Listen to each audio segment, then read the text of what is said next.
Welcome back to the Build From Here podcast. On this episode, I'm super excited to be introducing you to Cornerstone member Adam Goza.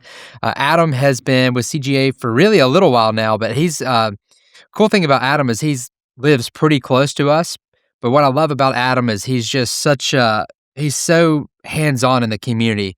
He's always willing to lend a hand. He's always saying, look, what can I do to help be a part of this? How can I help? How can I help support what's going on with Cornerstone? And I think a lot of that, we'll probably talk about your story here in a minute, Adam, but I think a lot of that just comes from his experience so far in the community. But Adam, I've seen him take a dog that he was having some challenges with before Cornerstone, a Chessie. And we all know Chessies can require a little bit of finessing. So for you Chessie owners out there, I think you're going to absolutely love this episode.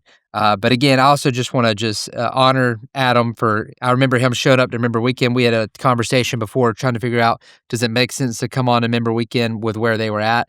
And the answer was yes, as we talked back and forth. And Adam just pitched in, jumped in, really went 100% all the way in, which is, a great attribute to have in life, especially if you're going to be training dogs. You just want to go all in.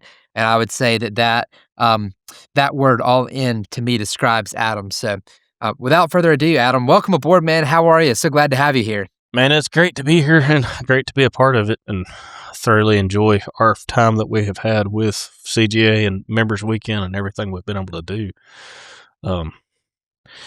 It's definitely a journey of trials and tribulations, and I think most dog owners can understand that, especially anybody who has a breed that is not the typical standard of what everybody thinks it should be. And Chessies are definitely a challenge, along with, I'm sure, anybody who has something other than a lab, or even a lab in its their cases and stuff. Yeah. We've all got our challenges, period. But it's definitely been a trip for sure. But I've loved every minute of it. Man, that's awesome to hear. And it's you're right. I mean, there is challenges along the way, and I think part of that comes from like the standard that we want to train to. You want to have a good dog. I think a lot of people listening to this podcast, a lot of Cornerstone members, or I would say the vast majority of Cornerstone members, they want more than just piecemealing a dog together. They want to have an outstanding hunting retriever. And a lot of them start with young dogs. Some start with a little bit older dogs. But either way, the goal is an outstanding dog. And the truth is, you're not going to get anything awesome in life without putting out work and probably facing some challenges along the way. So I think you described that well. But before we dive into your story, like in depth on the dogs training, just give me like a 1 minute, 2 minute, where you're from, background, so everybody can get to know you, and then we'll dive straight into the dogs. So I grew up pretty much here in northeast Alabama, DeKalb County, for the ones that are from the area. My family's pretty much been in the outdoor realm since my conception or before. My dad's actually a 3-time IBO world champion, which is an archery, IBO and ASA champion. His name's Larry Goza. And of course, I've got uncles that have won Buckmasters multiple times for people who follow those realms and that kind of thing. But that's the realm I grew up in, was bow hunting. And then through that, of course, we wound up dove hunting and all that kind of stuff. And that was a big family to do really before even archery started. But I've always loved being in the outdoors and hunting, and I'd rather do that than most things. Like I'm the weird guy that never played sports. I was on a team here or there, but I didn't play football. I didn't play soccer. I didn't play baseball. I didn't do any of those things. I was homeschooled because my dad shooting archery tournaments professionally. We traveled so much that the legitimate reason they homeschooled me and my sister was they went to jail for as much as we was out of town. So that was their reason behind it, but it opened up so many worlds. I've been all over the country, bow hunting and fishing and hunting all manner of stuff, from mule deer and elk and bears in Colorado to alligators in South Alabama and all over the place.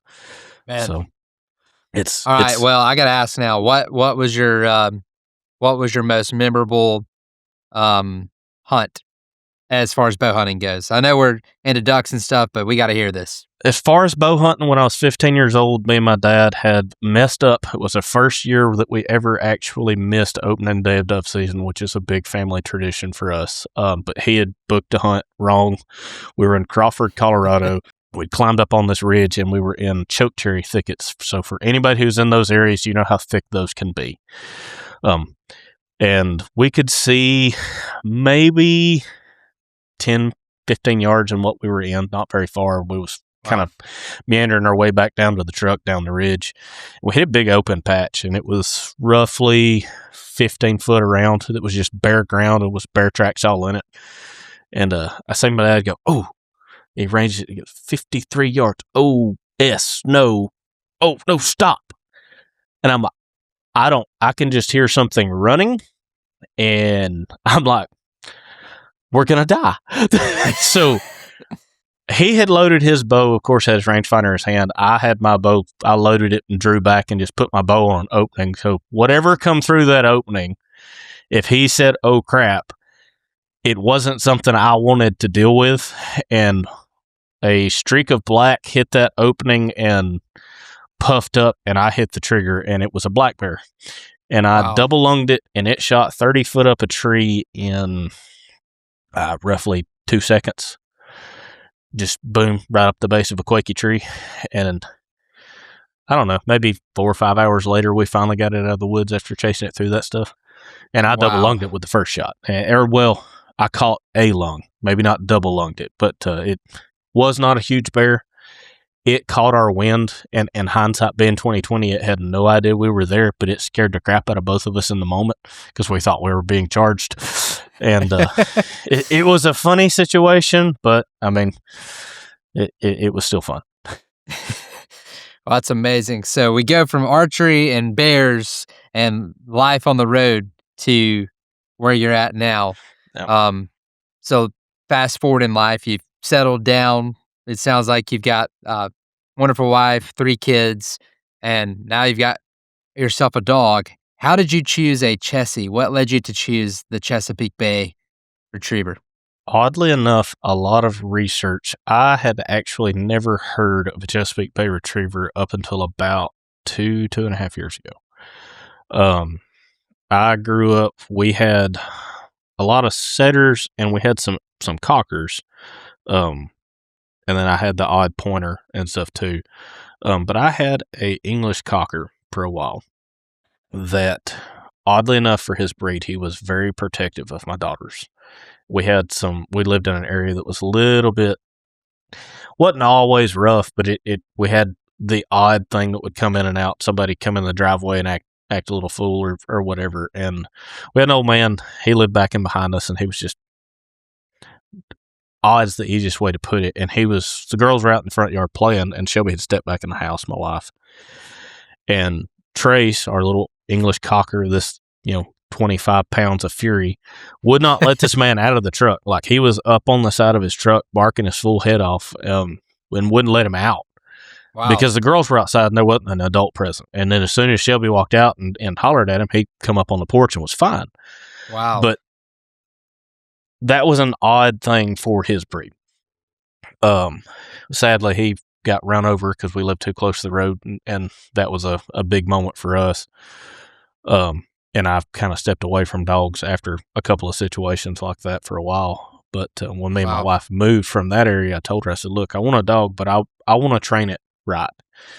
And I had been around labs and had mixed breed labs over the years and that kind of thing. Nothing ever that was truly purebred, papers and that kind of thing, and well bred. But I started researching because I wanted something that could possibly have that characteristic, but also was still good enough to hunt and do that kind of thing. Because I didn't want trying to force the square peg through the round hole kind of situation. And through that research, I come across the Chesapeake Bay Retrievers, and I'm like, they have the look and build of a lab, a little bit stockier for the most part, but when you really look into them, they've got a lot of the characteristics that I was looking for. They're more of a one family dog, typically. If you there's workarounds to a lot of things. Like they can be very particular about who they're around and not be very open to more people.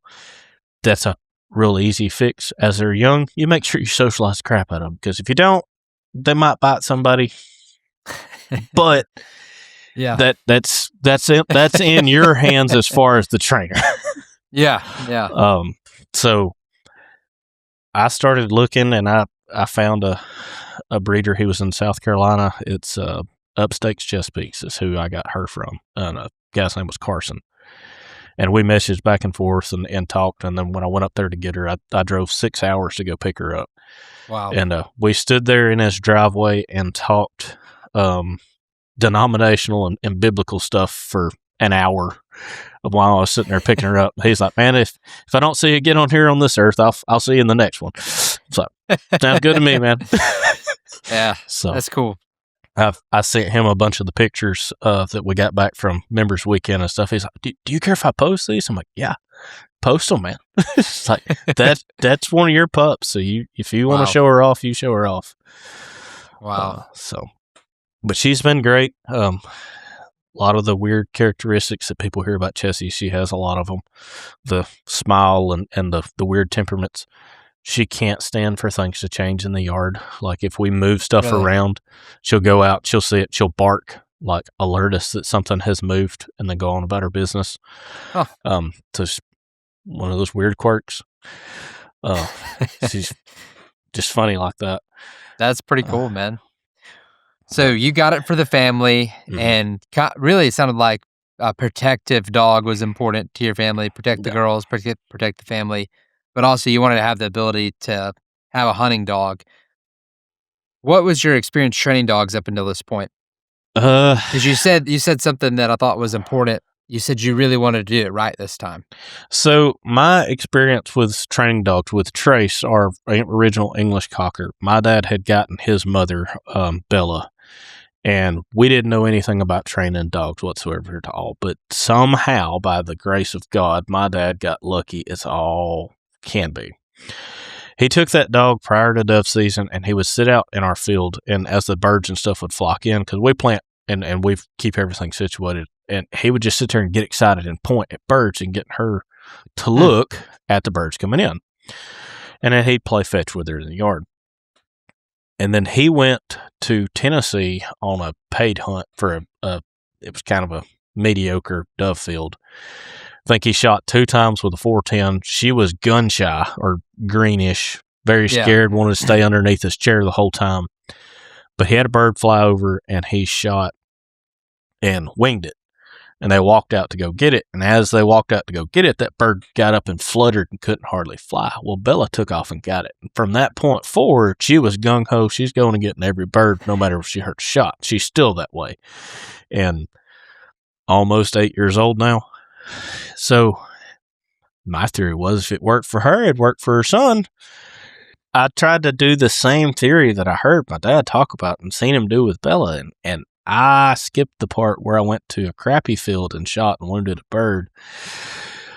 Opening day of dove season in our field, we've probably got 30 guns as far as people out there, and that's where I tried to take him. And I think combined throughout the people, there was 300 birds killed that day. It was like a really, really good dove hunt. Needless to say, he was worked by the end of the day. And if you even walked out with a gun, he went and hid. Couldn't stand a gun from that point forward, Ivy. So rough. He became the pet, and he loved my girls to death, and that was perfectly okay as far as that goes. But I didn't have my hunt buddy that I wanted to sit. Yeah. I tried with a couple other dogs, and just things didn't work out, or life didn't work out in general. And a lot of where I started trying to get my information was watching YouTubes. There's somebody watching this right now and say, "Oh no, that's what I'm doing." You can get a lot of good information off of YouTube, but you never get it in the order you need it. Because the importance of beginning with the basics and obedience and having an expectation with a pup from the day it comes home on is so revolutionary, and finding it out through Cornerstone and listening to y'all's podcasts and stuff when I did start kind of looking into the Cornerstone stuff. That's what I did with Ivy. When I first got her, I couldn't afford to get the whole program. And I listened to the lab, and I listened to Build From Here, and I tried to cherry pick every little bit of tidbit information I could get out of those two podcasts, along with, if you don't mind me name dropping before I do, as far as the other two. Yeah. Lone Duck and Standing Stone, which Standing Stone is more your pointers and doing your upland style hunting information, which is because I had a pointer at the time.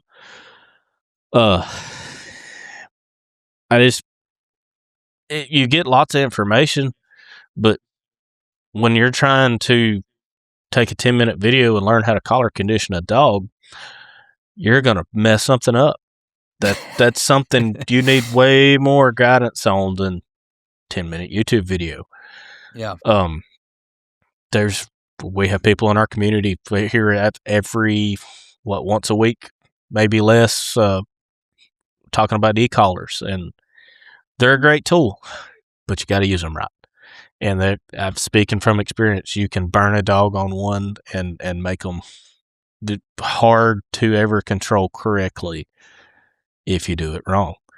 Right. And I'm a proponent of, I am bad about doing things wrong, because especially with e-collars, you don't have that connection to the dog.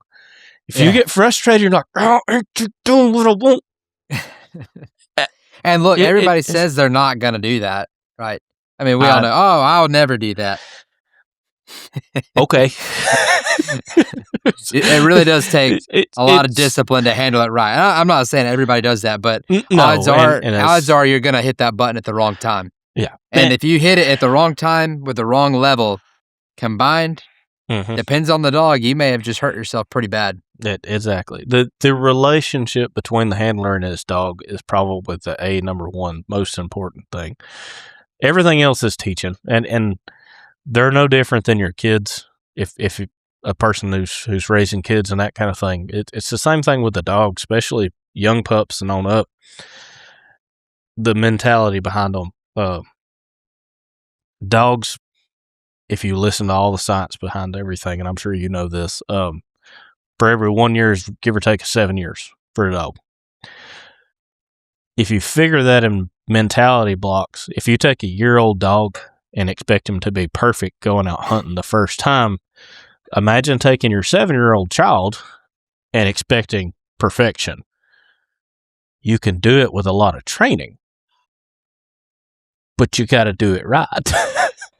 And if you just go out there and don't expect there to be hiccups, you can get disappointed. And that's what we're trying to do is not leave room for disappointment.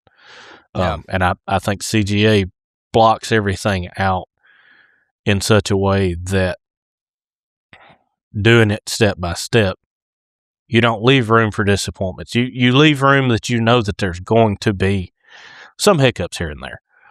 And that's why we have the communities and the Retriever Connect and that kind of thing to be able to, when we have a problem, reach out to other people.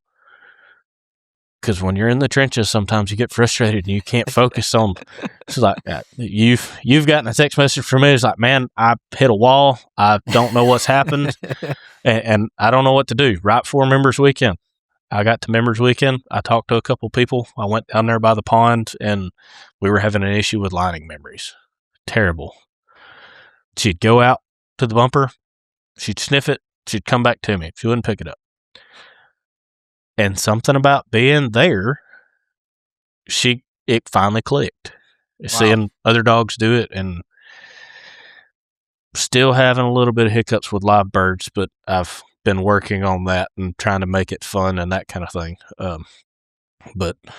Or not live birds, but dead birds. Yeah. Because feathers in her mouth is a little bit weird, but it's one of those learning things. She is a little over a year, about a year and 3 months. Wow. So she's still young. I'm hoping to hunt her this season, but I'm not going to put a bunch of pressure where I'm got huge high expectations. I want her to have as much training as possible to do it right. One of the biggest things from Members Weekend is the aspect of training the dog in front of you. I got a lot of insight from Mr. Marty, Mr. Chris, Mr. Kevin, just to name a few, and there's so many other people that if I try to name drop all of them, I'm gonna be wrong. Period. And I'm gonna leave somebody out, and I'm not meaning to. But they help me realize, I'm gonna have different challenges because I have a Chessie. They're headstrong. They're all kind of goofy as far as different aspects. And my biggest takeaway from them is they're more of they want to be equal to you. Like, in a sense, like you've got to almost earn their respect to move them in a direction. And it's annoying at times. I'll just be honest, but it's worth it because I don't know that I've had a bond with a dog tighter than what I've got with this one. Yeah. Sit. So one of the kind of things that we kind of talked about there is you wanted to do it right this time. You had some past experiences where it went wrong, and then before Cornerstone, you were watching YouTube and basically pulling from every resource you could get your hands on, but it didn't seem to, I guess, cut the mustard. It wasn't working to the level that you were hoping. It's not that it wasn't working; it just wasn't working to the level that you wanted it to. Yeah, obedience-wise, I could get a dog to sit, lay down, maybe go get a ball and bring it back to me, but it's been able to send one to place or do lighting memories or remote marks, or that was well beyond anything I could figure out how to train. I had no ability to gauge anything by it. I had nobody that I could talk to go, hey, this is what I'm doing. This is how it's going. What am I doing wrong or what am I doing right or where do I go from here? Yeah. Because so how did you feel when you came into Cornerstone, having those experiences, being unsure of what to do next, and then going from basically having to just guess and hope it was going to work out to like having this structure? Obviously you saw it from the outside, but hey, let's just be real. Like looking on it from the outside, it seems like you were interested in Cornerstone, but the price up front at the time didn't fit. Y'all had a lot going on. Yeah. But also, even in the back of your mind, you're like, can this be worth it? Oh, yeah. I'm sure you were asking that question. A lot of people do. And my wife was like, Adam, you have done stuff like this in the past. We've looked into program, and not dog training, but other things. It's like every one of them has been a scam. And honestly, it was a shot in the dark, whether it was or not. And if anybody who is sitting here going, "Oh, this is too good to be true," it looks like it on the surface. But I will tell you right now, there was a hiccup when I bought this program. I got the retriever schooled. It's the little few week program to begin with, and that helped me tremendously with Ivy and was night and day different. And then I decided I was going to get the full program, and Shelby had bought it for right before Christmas, and that was kind of my Christmas present from her. And right around Thanksgiving, because there was a Thanksgiving sale. And she had a hiccup with it going through, and within the hour when she sent an email, I got a phone call from Josh saying, hey, man, here's what it's happening. It's on my end, and he walked me through it and just welcomed me by just calling me. No other place, period, are you going to have the guy that's on all the videos calling you personally to figure out the problem. And I've talked to you multiple times when I've had problems or shot you text messages and you've called me or emailed me or somebody has reached out to me because it's real. And that's the thing. Y'all want to help and want to see people succeed instead of, oh, I got my money, let me go on down the road. And that's awesome in and of itself. Wow. So many other things that I have seen. It's like, hey, here's the money, here's some videos, good luck. But we've got of course, the app. We've got the whole community. If you're on the Facebook, I know originally it was Facebook, so I wasn't a part of all that to begin with. I was lucky enough to join when the app was awesome, because I've heard horror stories of some of the first ones. But and the AI thing we have now. Yeah, the coach. We've got the coach. The coach being able to ask and then get it to help you make lesson planners is awesome. And what little bit of questions and even too, I have asked it specific questions to Chessies and it gives me answers related to, hey, if you have a Chessie, you might want to try it this way, which I think is pretty cool because it's like, hey, you're going to have different challenges. Try this. Yeah. Sit. Yeah, we put a lot of work into that.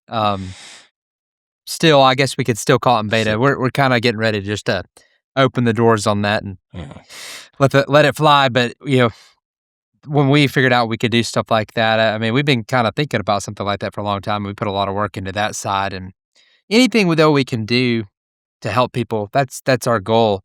So I guess, what you're saying is when you came in, maybe you got even more than you even thought you were going to get, which is wholeheartedly. That's awesome. And just the support system, and then going to members weekend and making so many contacts and what I'm going to say is lifelong friends is, I mean, because it was an experience like I've never had when it come to anything like that. Being surrounded by like-minded people, that's all there just to see the dog succeed was awesome. Like, yeah, we were there might have been like competitism, just having fun back and forth, but it wasn't malicious in any way, shape, or form. It was in betterment of the animals in and of itself, and the handlers too. So it was a tremendously fun time. Man, I love that.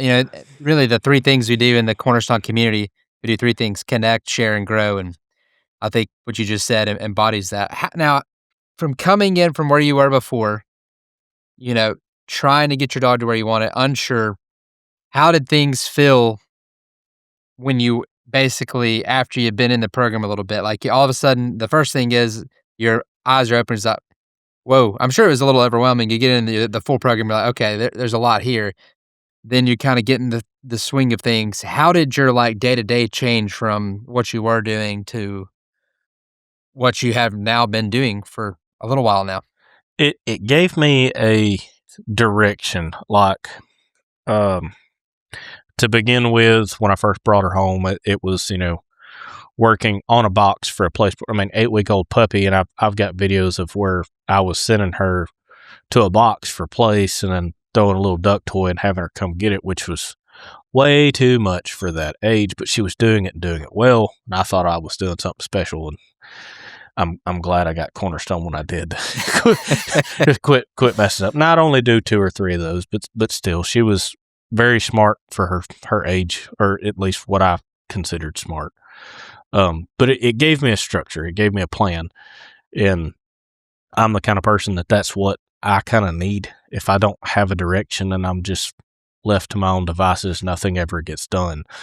A lot of times, like many of us, having a plan is a game changer. It's a game changer. Yeah, and the week by week processes and stuff like that is nice to have. And I had the wrong mentality looking at them at the beginning, and I think me and a couple other people kind of realized that at members weekend. It's like, oh, I'm on week 28, or I'm on week this, or I'm on week that. It's like, yeah, that's the week you're working on learning. It's not what you're learning. It's what you know, and it's that makes sense. It's a marathon, not a sprint. If you're on week 28 and you've been on it for a couple weeks, week 28, and I'm just pulling a number out when I say week 28. There's some introductions of skills there, and then there's going over skills that you already know. It's like you're developing the skills you've learned, and you're introducing new things. That that you're in a flow. The whole Yeah. 52 week is a flow of stuff, but it doesn't mean you have to do it in a week. Right. And there's people who go through it faster than a week. There's people who take 3 months on 1 week, and that's fine. But it's all in what you want your dog to be able to do. And I think it's an awesome program. Man, we appreciate that, and we're just glad you're part of it. It's cool to hear that you went from basically what a lot of people do. I think this is super relatable. Um, Bouncing around, using YouTube, and look, we all use YouTube. It's fantastic. It's a great resource. Mm-hmm.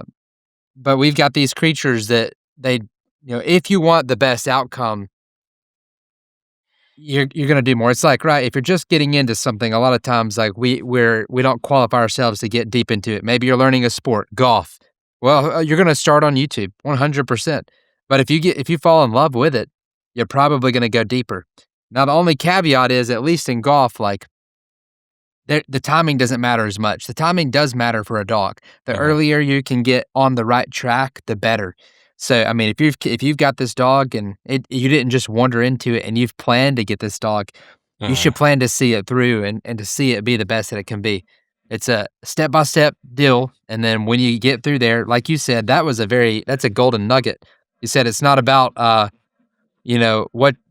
you're learn. It's not about what you've learned.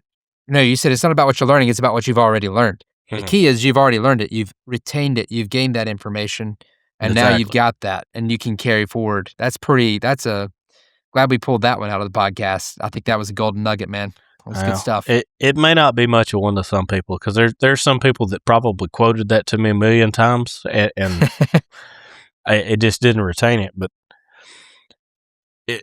I remember we was going over the standards at Members Weekend, and I went with the intention I wanted to run her in huntable, and I got there and realized real quick she wasn't a huntable in any way, shape, or form. I was like, maybe I can run her in family, and there was certain aspects I knew she was going to fail, and then rather than run them, I'm like, I don't want to get her discouraged by not being able to do something.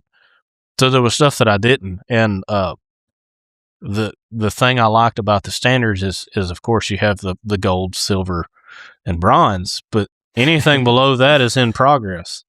And in reality, even if you're silver, your bronze, your gold, it doesn't matter. You're still in a process. There are in progress, and that's the way we should always be.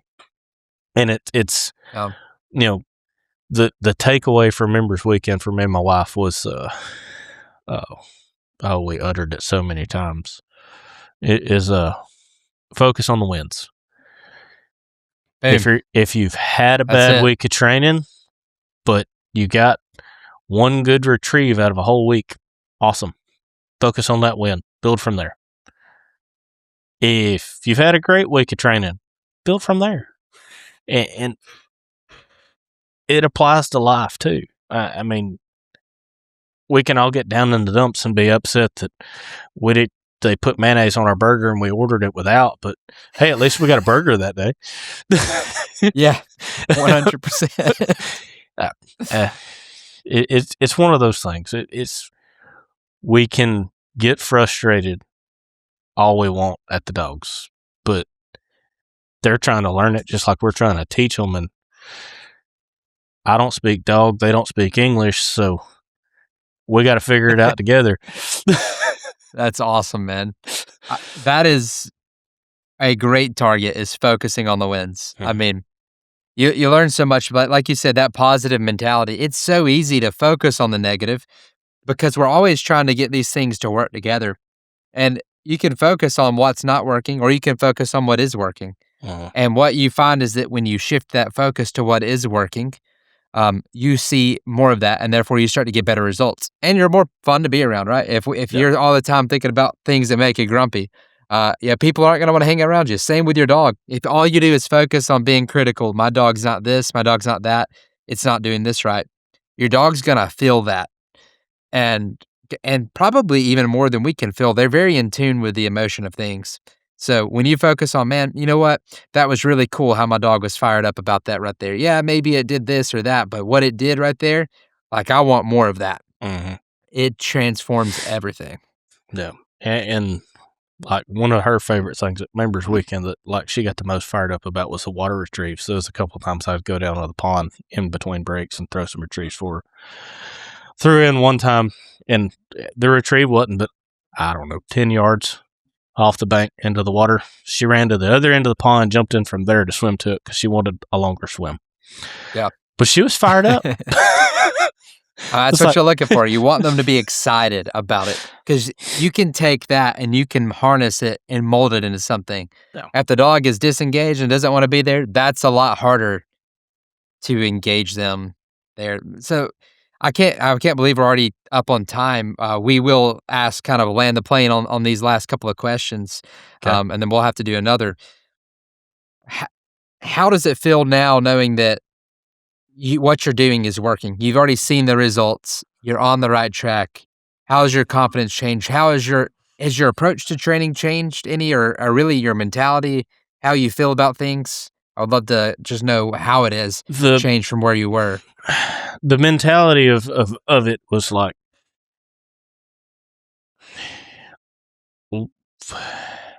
for instance, before Cornerstone, something like fetch, hold, release. No idea how to make it work. And it's I mean, a plethora of information out there, and a lot of it not really all that great, but, or at least in my experience of what I found. But Cornerstones was awesome, and a lot of people struggle with it. But you got to find the way to present it just right for your dog to understand it. And the weird tidbit with her, and I know this is off the subject or off the wall, it took me shooting a squirrel in the yard, and because she wanted it so bad, she took it from my hand to break through that wall of, when I say fetch, grab it. But it was that size, that thing, and that's what broke through the wall. It was that little bit of something, finding what she wanted bad enough to get it when I said fetch, and then build from that. But before you go any further, I got to hit on that too. That is a great piece of information. I don't know that the squirrel is the answer for everybody, but what the principle behind that is you went and found what your dog needed, and you communicated to it where it was at the time, and you got breakthrough. Yeah. That component is so crucial. I see so many times. I was watching, what was this movie? Oh, Ant's Life, or Bug's Life the other night with the kids. And there was this scene where the ants are walking, and all of a sudden a leaf falls over in their path, and they're like, oh my gosh, we can't go forward. We don't know what to do. There's something in our way. We're stuck. And the line jams up. And then this other ant comes on and says, hey, let me help you walk around this leaf. Like, it's going to be okay. You're going to make it through, when they walk you right around that leaf. Exactly. Thinking outside the box all the time. The key is you just find that path, that groove with the dog you have, as you said, the dog in front of you. So, man, I love that you were able to, instead of be frustrated and just keep hitting. A lot of times we just try to force a square peg through a round hole. We say, well, if my dog's not doing this, it's just not, I'm going to force it. You better do this. Instead, you're like, you know what? We're just going to pop a squirrel and see what the dog thinks about that, because the dog loves the squirrel. But what you found is what the dog loves, and that's golden. No, that was the tidbit, and it's like we keep talking, train the dog in front of you, and figure out what you're looking for. It's like, she chases a squirrel every morning when we walk out. Let's see if that works. And it did for me. I'm not saying that works for everybody by any means, but that was my little weird quirk. There was a couple people that laughed at that story at Members Weekend too, but it's what got us past that wall. Wow. Well, that's awesome. So it sounds like to me that you're able to take and learn. I think you're committed on a deeper level than just doing. I'm just checking off week 1, week 3, week 10. You're committed to learning the concepts that we teach and then applying them. Yeah. And that's clear that maybe from whereas before you were just trying to pick up what people were saying, doing the best that you could with what was given, but it wasn't necessarily taking you on a journey that was going to give you, as a trainer, the outcome that you needed. It was more of just, hey, here's how to do this, and you get your dog to do X, Y, Z. Cool. Yeah. Great. that's definitely a different approach as you're transforming yourself as the dog's trainer and handler. Exactly. And building that relationship between me and my dog, of knowing what she needs to understand the situation. And that's the ultimate goal, is to have that understanding with your dog, be able to teach it. Because ultimately, when we're out in the field, we're partners. We're not. I mean, I look forward to that first duck or goose or whatever the first animal is that she brings back to me. I'll probably cry. I'll just be honest, but I'm looking forward to it, and I hope it's this year. But if it's not until next year, okay, I still got time with my dog between now and then. Wow. No big deal. Wow. Man, well, Adam, this has been a great episode. That was a hilarious story. I absolutely, I'm just glad you're on this, man. I'm glad you're part of the community. Let me ask you this, kind of as we settle, because you hit on one thing. How would you say your guys' relationship, you and your dog's relationship, has transformed? What's been like the one nugget that you've learned that's helped you all? Because it sounds to me like maybe your relationship has grown a lot. Like you and your dog have a bond maybe you didn't have before. The biggest thing that it has taught me is when we're out there in the field and I'm trying to teach her XYZ and she's not picking it up, and I'm ready to beat my head against the wall. It's not her fault. I have days where I go out and I deal with customers, and I come home mad at the world and don't want to deal with anything. And no matter what you say, I'm not going to listen. And there's days that I wake up that way. Dogs are the same way. It's if I go out and she don't want to do retrieves, okay, well, let's go for a walk. Let's just have fun for a little bit, and then later on you'll be ready to go, and that'll be fine. We've got time. And it before it was, you need to learn this the way I'm trying to tell you right now, and sometimes that just don't work. Yeah. And that's the aspect of that, and that's, you could go off on all kind of tangents there, but I'll keep it to a minimum or not. But I've thoroughly enjoyed Cornerstone because it has kept me from becoming a different kind of handler than that. So I've enjoyed that aspect. Oh, man, that is awesome, Adam. I appreciate you so much for taking your time to jump on this podcast and share your story and continue your journey and continue your story with Cornerstone. I just want to commend you too for committing to that growth. And that's the big thing. Look, if anybody's out here listening to this podcast, if you keep doing the same thing, you're not going to get the results that you want, right? You've got to change something to get the results that you're looking for. So if you're not satisfied or happy with where you're at, just make a change. And I think in your case, I would say maybe the number one thing is being connected with other people that are going on the same journey, that are aspiring to something greater, has been a huge thing for you. And so I just want to commend you on your step in the right direction. And we appreciate you, Adam, and look forward to seeing you on this journey and seeing you and your pup continue to grow as you train.